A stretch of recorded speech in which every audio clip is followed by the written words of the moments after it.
ابو لہب کی بیوی نے جب یہ سنا، رب تعالیٰ نے سورت نازل فرمائی تبت یدا ابی لہب و تب۔ ابو لہب کی بیوی کو کسی نے آ کر بتایا آج تو تم لوگ پورے معاشرے کے اندر ذلیل ہو کر رہ گئے۔ اس نے کہا کس طرح؟ وہ کہنے لگی آج مسلمانوں کا بچہ بچہ یہ اپنی زبان سے پڑھ رہا ہے تبت یدا ابی لہب و تب، اے ابو لہب تیرے دونوں ہاتھ ٹوٹ جائیں، اے ابو لہب تو تباہ و برباد ہو جائے۔ غصے کی وجہ سے آگ بگولا ہو گئی، ہاتھ کے اندر پتھر اٹھا لیا، کہنے لگی میں ابھی جا کر مسلمانوں کے نبی کو ماروں گی معاذ اللہ۔ یہ اپنا ناپاک اور گندا ارادہ لے کر حرم کعبہ کے اندر آ گئی۔ آقا نامدار علیہ السلام موجود ہے، حضرت یار غار مصطفیٰ ابو بکر صدیق بھی موجود ہے۔ آ کر کہنے لگی کہ اے ابو بکر تمہارا دوست محمد کدھر ہے؟ آپ فرمانے لگے کہ میں حیران ہو گیا، یہ میں بیٹھا ہوں مجھ کو دیکھ رہی ہے، میرے ساتھ محبوب خدا جلوہ افروز ہے، وہ اس کو نظر نہیں آتے۔ میں سمجھ گیا اللہ رب العالمین نے اس کی آنکھوں پر ایسا پردہ ڈال دیا جو پردہ اگرچہ کسی دیکھنے والے کو نظر نہیں آتا، مگر وہ رب تعالیٰ نے ایسا خفیہ پردہ ڈال دیا جس کی وجہ سے مجھ کو تو دیکھ رہی ہے، اللہ تعالیٰ کے نبی کو یہ دیکھنے کی طاقت ہی نہیں رکھتی، کیونکہ انداز حسینوں کو سکھائے نہیں جاتے، اور جو امی لقبی ہو وہ پڑھائے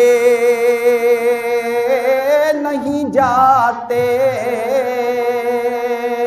ہر ایک کا حصہ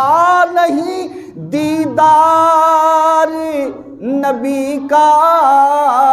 ارے ابو لہب کو سرکار دکھائے نہیں جاتے۔ مولانا حسن رضا رحمت اللہ تعالی علیہ نے فرمایا تیرے انداز یہ کہتے ہیں کہ خالق کو تیرے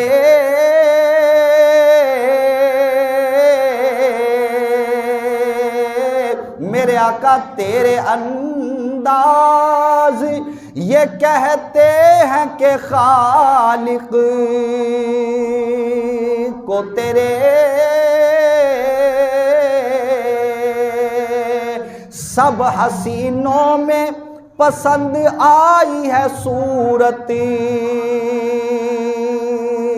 تیری، اس نے حق دیکھ لیا جس نے ادھر دیکھ لیا، کہہ رہی ہے یہ چمکتی ہوئی طلعت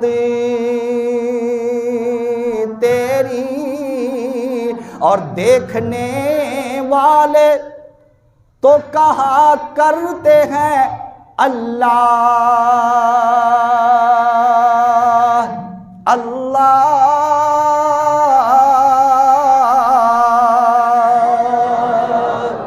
جو سرکار کا ایک بار دیدار کر دیتا ہے وہ کہتے ہیں اللہ اللہ، دیکھنے والے تو کہا کرتے ہیں اللہ اللہ، کیوں؟ یاد آتا ہے خدا دیکھ کے صورت تیری۔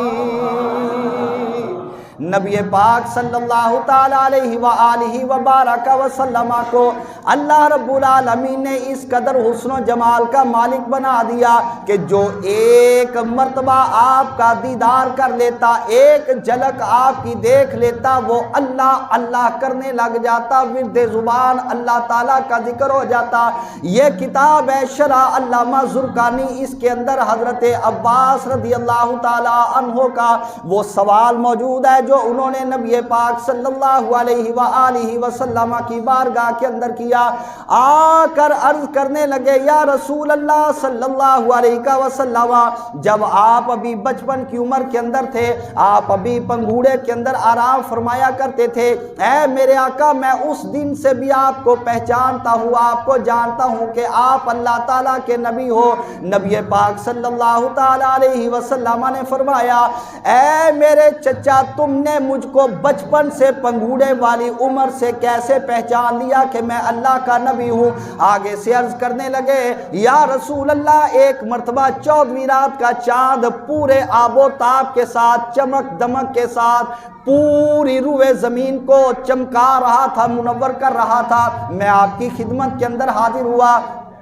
آپ پنگوڑے کے اندر آرام فرما تھے، اچانک جب میں نے چاند کی طرف دیکھا تو کبھی چاند ادھر جھک جاتا اور کبھی وہی چاند ادھر کو جھک جاتا، کبھی دائیں جھک جاتا، کبھی بائیں جھک جاتا، کبھی دائیں جھک جاتا، کبھی بائیں جھک جاتا، میں حیران ہو گیا، کبھی ایسا دیکھنے میں تو نہیں آیا، آج کیا وجہ ہے کہ کس چیز نے چاند کو دائیں اور کبھی بائیں جھکنے پر مجبور کر دیا؟ اس کے بعد جب میری نظر آپ پر پڑی، میں نے کیا دیکھا کہ آپ کی انگلی مبارک پنگھوڑے کے اندر ہل رہی تھی، حرکت کر رہی تھی، جب آپ کی انگلی مبارک ادھر کو جاتی چاند ادھر جھک جاتا تھا، جب ادھر کو جاتی تھی تو چاند اس سائیڈ پہ جھک جایا کرتا تھا۔ اللہ اکبر، یا رسول اللہ، یا رسول اللہ۔ میرے آقا صلی اللہ تعالیٰ علیہ وسلم کی اس شان کا بیان اعلیٰ حضرت امام اہل سنت رحمت اللہ تعالیٰ علیہ نے فرمایا، آپ فرماتے ہیں چاند جھک جاتا جدھر انگلی اٹھاتے مہد میں، اور کیا ہی چلتا تھا اشاروں پر کھلونا نور کا۔ یہ کتاب ہے جناب ترمذی شریف، یہ دیکھو زیارت کرو، یہ اصل عربی درسی کتاب ہے جو درس نظامی کے اندر پڑھائی جاتی ہے۔ اس کے اندر جو عربی ہوتی ہے وہ بغیر زبر و زیروں کی ہوتی ہے، وہ عربی گرامر کی روح میں ان پر خود سے زبر زیریں لگا کر عبارت کو ٹھیک کرنا ہوتا ہے۔ اس کے اندر امام ترمذی رحمت اللہ تعالی علیہ نے ایک پورا باب بیان کیا ہے، اس کا نام رکھا ہے باب ما جاء فی میلاد النبی صلی اللہ علیہ وسلم۔ میلاد النبی صلی اللہ علیہ وسلم کے عنوان سے امام ترمذی سرکار نے اس کے اندر پورا باب ہی بیان کر دیا، پورا باب ہی قائم کر دیا ہے۔ حضرت عثمان ابن عفان نے حضرت قباس بن اشیم سے پوچھا کہ اے قباس یہ بتاؤ انت اکبر ام رسول اللہ، یہ بتاؤ کہ آیا تم بڑے ہو یا اللہ کے رسول بڑے ہیں؟ تو انہوں نے آگے سے کمال درجے کا ادب مصطفیٰ ملحوظ رکھتے ہوئے بڑا محتاط جواب دیا۔ انہوں نے آگے سے جواب دیا کہ جناب والا رسول اللہ صلی اللہ علیہ وسلم اکبر منی وانا اقدم منہ فی المیلاد۔ آپ کے سوال کا جواب یہ ہے کہ بڑے تو رسول اللہ ہی ہیں، بس یہ ہے کہ ان سے ذرا پیدا میں پہلے ہو گیا تھا۔ کمال درجے کا انہوں نے جواب دیا۔ اس کے اندر حضور سرکار کی شان پر بے شمار احادیث ہے، اب اتنا وقت نہیں ہے، فقط ایک آپ کو سناتا ہوں۔ حضرت سامورہ بن جندب رضی اللہ تعالی عنہ روایت کرتے ہیں، فرماتے ہیں کنا مع النبی صلی اللہ علیہ وسلم نتداول من قصعۃ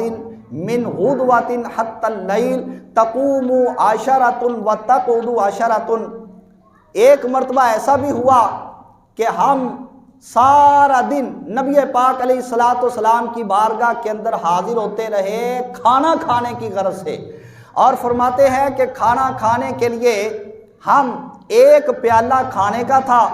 سارا دن 10 بندے آئے وہ کھا کر چلے گئے، اور 10 آ گئے وہ کھا کر چلے گئے، اور 10 آئے وہ کھا کر چلے گئے۔ اب ایک پیالہ کھانے کا تھا تو نتدا والو ہم چکر لگاتے رہے سارا دن، صبح سے شام تک بارگاہ مصطفیٰ میں آ کر کھا کھا کر جاتے رہے۔ اب آپ خود اندازہ کریں کہ ایک پیالے کے اندر کتنا کھانا ہوتا ہے، مگر وہ صحابی فرماتے ہیں کہ 10 کی جماعت کر کے بار بار بارگاہ مصطفیٰ میں آتے گئے کھاتے گئے، آتے گئے کھاتے گئے، آتے گئے کھاتے گئے۔ وہ ایک پیالہ کھانے کا ختم نہیں ہوا حتیٰ کہ سارا دن ختم ہو جاتا ہے۔ نبی کریم علیہ السلام کا یہ ایک معجزہ جن لوگوں کی سمجھ کے اندر نہیں آ سکتا، وہ لوگ حضور سرکار کی ذات کو سمجھنے کی طاقت ہی نہیں رکھتے۔ بس چپ کر میرے علی تھے، جا نہیں بولن دی، چپ کر میرے علی تھے، جا نہیں بولن دی۔